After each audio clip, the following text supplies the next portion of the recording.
There are many options for suspension on the CRF300L. Which one gives you the most for your hard-earned cash?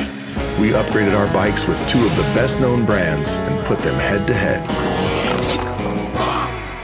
Yeah, that'll do it. It's no secret.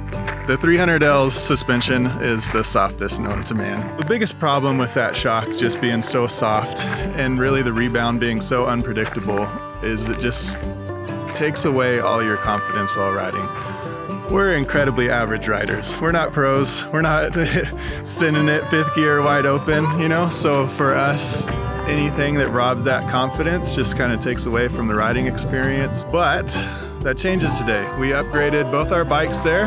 Went with the Race Tech spring kit and gold valving on my bike and the Öhlins spring kit on Pete's bike. I did not do the cartridge inserts. I would do the spring kit and gold valving, and then the spring kit and Öhlins. Öhlins doesn't have just like a gold valving feature, so Öhlins is still relying on the OEM valving for dampening and rebound. For the front, I think Race Tech is probably going to be our winner. At least I hope it is, because how complicated it was. But very curious to put these head to head and see, you know, which performs better. Super pumped. Pete, put the camera down, let's get our helmets on, let's rip. First up, we're gonna go hit some sand whoops. That was absolutely the first point of failure when we rode these the first time. So we're gonna put these to the test there, see how they hold up.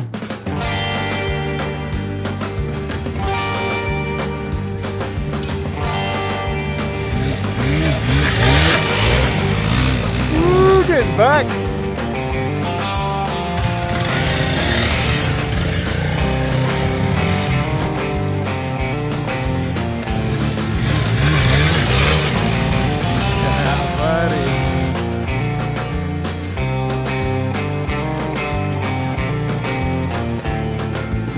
What a difference. We couldn't hit whoops like this at all on the stock suspension.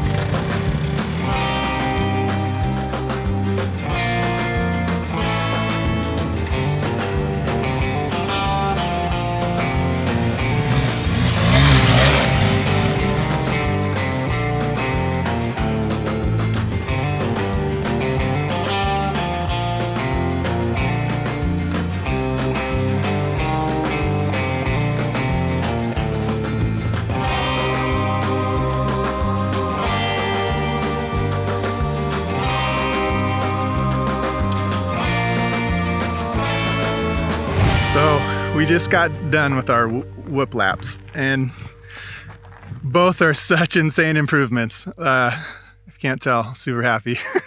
Out of the box, they're both conservatively 7 to 15 times better than the OEM suspension. With some newfound confidence on the bikes, we hit the trail. Not that we didn't enjoy the CRF300L before, but this was a whole new experience. The bike with the new suspension is fun. Both bikes feel planted and balanced now. It really is the light adventure bike we were looking for. We rode this trail a little over a month ago, and we were riding probably half the pace and putting in work. With the new suspension, the bikes felt lighter, tighter, and more predictable, which means more fun on the terrain. When people talk about the 300Ls, the two most common comments are, the suspension sucks and they're underpowered. What's interesting about the motor is that while it doesn't have a lot of low-end grunt, it does have decent top-end power. Coupling that with the old shock, it was hard to carry enough momentum to take advantage of where the engine builds power. With upgrading suspension, we found that we were cruising through stuff that seemed to be a struggle before. If you can maintain momentum, the motor is plenty capable. You just can't lug it around like a 450. We wanted to keep the cost under $1,500 on our upgrades. There are a couple more expensive cartridge inserts out there, but we wanted to see a closer dollar-to-dollar comparison between Öhlins and Race Tech. If you're in the market for a 300L, plan on purchasing suspension as well. If you're a beginner, the stock suspension will get you by for a while, but as soon as you start progressing, you'll absolutely want to upgrade. It'll unlock the full potential of not only the chassis, but the motor as well. But hey, what do we know? We're a couple of morons with a capital M. All right, so we're back. Really good time testing out the bikes. Öhlins, Race Tech, both are rad.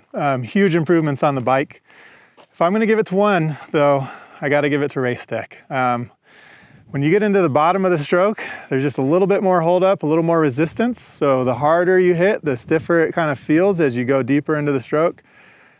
And that's huge if you're wanting to ride hard. That said, Öhlins is great.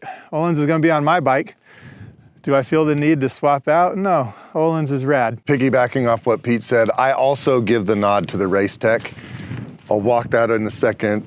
I will say though, for ease of installation, I give the nod to the Öhlins. So with the Öhlins, you get these super trick little fork caps that have a bleeder valve that the OEM fork caps do not. But then other than that, then the fork caps and the bleeder valve and the stiffer spring, the Öhlins is still relying on the OEM dampening.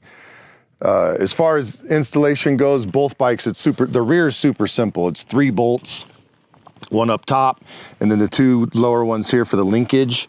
You do have to take this bracket right here. You have to remove the bracket to get the Öhlins, like, because you feed it up through the bottom to get the Öhlins remote reservoir up here, because it's a little bit thicker. It's perfect for what we're doing right now. If you're doing more Moto style or really charging hard on these, it would be pretty easy just to put a heavier fork weight or heavier weight fork oil into the forks, and that would help with the front. The rear's still pretty adjustable, but the Race Tech, I give it the nod for a couple reasons.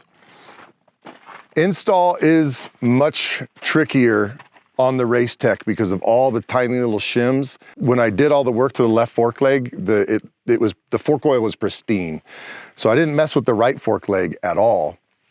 Left fork leg, what they do, because the right is so undersprung, in addition to changing out the compression and rebound dampening, you add a spring into this fork leg.